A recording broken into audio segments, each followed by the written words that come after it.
Wembanyama and the Spurs. Now, Steph, my gosh, talk about a bounce-back game. But first, Victor Wembanyama with the O board here. Look at the stride, Wendy, just to get to the basket. Stride, that's a journey for most people.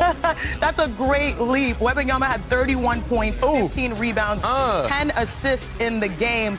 But Dre actually stepped up in a huge way because he had this matchup. He's 6'6", going up against 7'5". What did you admire about his defense, Wendy? Well, you can't beat higher. You can't be higher than him, so you have to beat him lower. Watch Draymond get low on him. You can move gravity as tall as he is, and Draymond knows that. And Draymond came in with a game plan, and he executed it. He absolutely did. Draymond Green, plus 15, went on the floor last night. Just effective in disruption, and you get a dap up from your coach when you are that effective. Now let's head to the third quarter. The Warriors were down 9. Steph Curry would have what I'd like to call, we've heard it many times, a flurry, Wendy. I don't know where this ranks, but it felt impressive, especially considering they've been struggling. They're coming on the second night of back-to-back. Draymond called some guys out the night before. Steph paid that off. Yeah, he was going from deep, and he was knocking it down. When you see that type of emotion from Steph Curry, you know it's going to be most likely his night. Dancing in the middle of the paint. How did he get there? Going through traffic. I don't know. He nimbled his way through. Steph, huge night. Here, off ball, moving around the floor. Now this is teamwork. You're talking about team basketball, Perk. 2 for $1. Knocks it down. The Warriors win by 5. Now, after the game, Steve Kerr called Steph Curry the son of the Warriors solar system. What did you see from him in that third quarter, Danny Green? I mean, just excellence. We've seen it for 15 years now. I think year 17 for Steph. But he's so smart, and this is a tough matchup for San Antonio. Excuse me, Jokic didn't have a triple-double. Wemby did have a triple-double, but he was less effective from the defensive end because you got so much running around the perimeter. Steph realizes there's overload on one side, cuts through the paint, making Wemby be the guy to match up with him, gets open space, knock down 3. You got to get Wemby out there, try to get him active on the perimeter. So Steph did a great job of that. This is what impressed me the most about Steph. He didn't just kill him from 3. He did a lot from 2. He was only 5 for 16 from 3. But coming off these pin downs, De'Aaron Fox, only third game back, got to be more locked in. Comes off the pin down, you got to communicate, got to switch. They didn't get the switch. He gets an easy deuce. Looked like a nice little off the glass bank shot. Got to call it, easy money. Now, Danny, we have, though, Perk, seen this movie before when Steph is scoring. You know that Draymond feels like he's scoring too. But honestly, it gives him confidence on the other end. Draymond was in his bag. What did you see? He was in his bag, and he's the heart and soul of this team. And to you box score lovers and you people that hate on Draymond, this is why he's one of the best defensive players of all time, because it doesn't have to show up in the box score. Look who he is guarding. Look at the fight. Look, he is guarding Victor Wembanyama, a 7'7" alien. Look at him contest this to cause one of Victor's 1 of 8 turnovers. Here we are again, staying connected, communicating the pick and roll. Nice hedge right here, right? Giving this guy time, recovering back to stop the drive on Victor.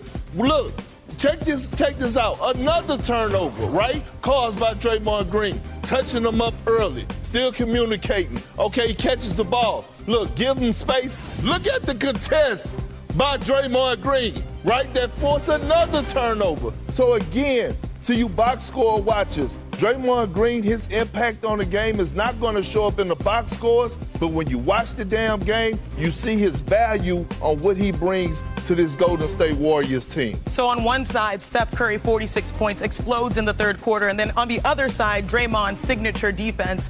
Like fine wine, Steph Curry is aging like what, a fine Napa Valley Cabernet Sauvignon? I hope I got that right. Steph got his 43rd 40-point game since turning 30 years old. The only player who has more after the big 3-0 is Michael Jordan. Now, it's crazy that the Warriors' performance made the Spurs double, triple doubles between Wemby and Castle be the sub-headline. But, Brian, how would you grade San Antonio's performance, albeit in a loss? Okay, so San Antonio obviously has a lot going for them. They are, taking huge strides forward. They came into this game 8-2. They're way up there in the standings, but they still have some issues with their roster they got to work on.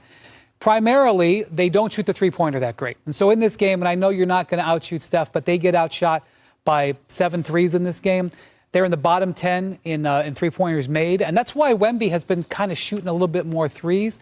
And then, if he's having a night where they're keying on him and he's got 8 turnovers, they got to take the ball in his hands a little bit. They, if it's not working for him, they got to take some of the pressure off of his plate. I will say that they do look good. I agree with Wendy. It's an anomaly to see Jimmy Butler to hit 5 threes.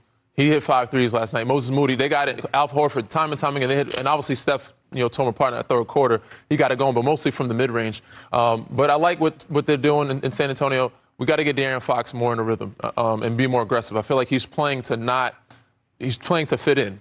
And that's kind of causing his be less aggressive. They need him being more aggressive. When they get Dylan Harper back, they're still getting guys healthy. But I like what I'm seeing. They're still young. They need experience. But it's going to take some time. But Perk, do you think that the Spurs are ahead of schedule?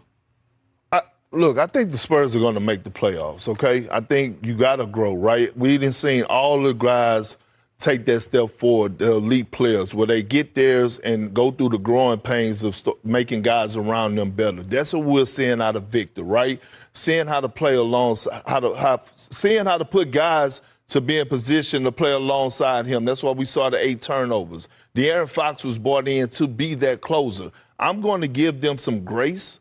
You know why? Because De'Aaron Fox is only back. He hadn't been back for, 3 or 4 games. So I'm going to give him a grace, but I'm pretty sure they're going to figure it out. And it's going to be exciting to see that 2-man game once they get that chemistry down between Wemby and D. Fox. So that was the best of the matchup on the floor. How about off the floor? In case you missed it, prior to Steph's 46-point performance, Steph Curry made one special fans night, signing his Curry prosthetic and taking a picture or two. That's dope. That is so cute. That is impact. And that is a super fan right there. Now, still to come, OKC. Speaking of the West, lemon wings type of situation. Yeah, habanero style. Now look, I grew up a Rockets fan. Clutch City, Elijah Warren. I watched him my entire childhood life, okay? And he makes Elijah Warren great games look like regular games, the numbers that he's putting up. He's the most skilled player to ever play the game.